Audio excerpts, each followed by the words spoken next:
But let's talk about Usain Bolt very quickly, because I still want us to read a few comments on Twitter. Usain Bolt, what's the story? What's the motivation for this man? People say after doing the triple, the motivation is gone. But Usain Bolt believes that now is the best time to do things without pressure. Let's listen to him, and then we will come back and talk about it. Is it a struggle?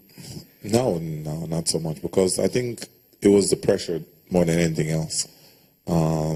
Just getting out of bed, because the pressure and the motivation when you said, but now that all the pressure is gone, I'm much more relaxed. So for me, I'm just happy to go to training, because I know it's not going to be so intense anymore.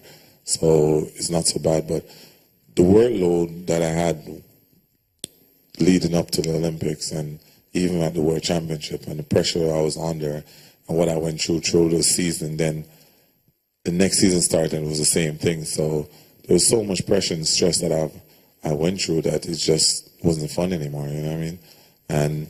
But the further the season went on, the more motivation I got, the more determined I got. I got back my groove, so it worked out at the end. All right, that's Usain Bolt, and let's see how it goes. But that man's place in history is sealed, positively sealed. Yeah. All right. Unless something happens. Unless we discover. Unless we discover something, and I'm not sure we'll discover anything. I hope we don't. I just hope we don't. All right. Let me read a few comments on Twitter and see how much time we have left. The _Banky, the Baki says, "May God grant the families the fortitude to bear their irreparable losses and the football world." Doyin Kasumu says, "May God give the people of Brazil the fortitude to bear their irredeemable loss." And then, of course, the special trophy award for the Colombian club. It's the Brazilian club, actually, that lost their players. This is coming from at Tall Toye 012. It says, "This world and everything in it is transient.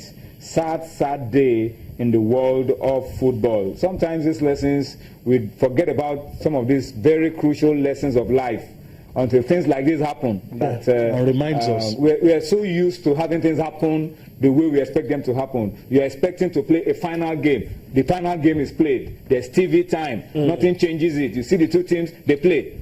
Sometimes, force majeure, things that you cannot control will just happen and throw everything overboard, all right? But we don't pray that should be happening all the time. Toko Ashaolu says, "Kudos to the Falcons. Their defensive line was great. The performance was good from the girls.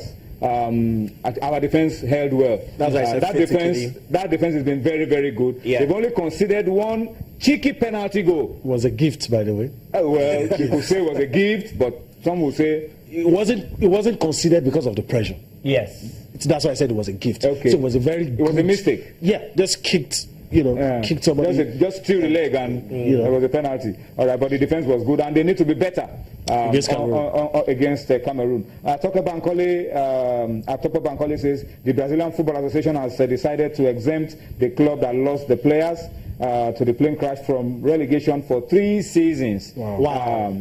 And of course, a lot of clubs, Paris Saint-Germain are promising, pledging 40 million euros to the club to help them get back from the loss. That's huge. That's why I said the football family is one. It's big.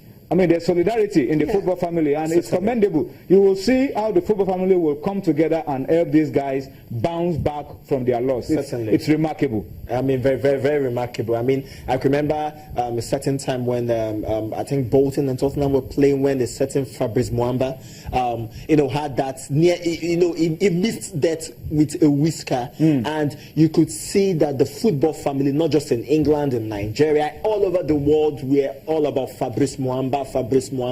I mean, when something like that happens, it brings everybody together. It doesn't care about religion, doesn't care about your race or whatever.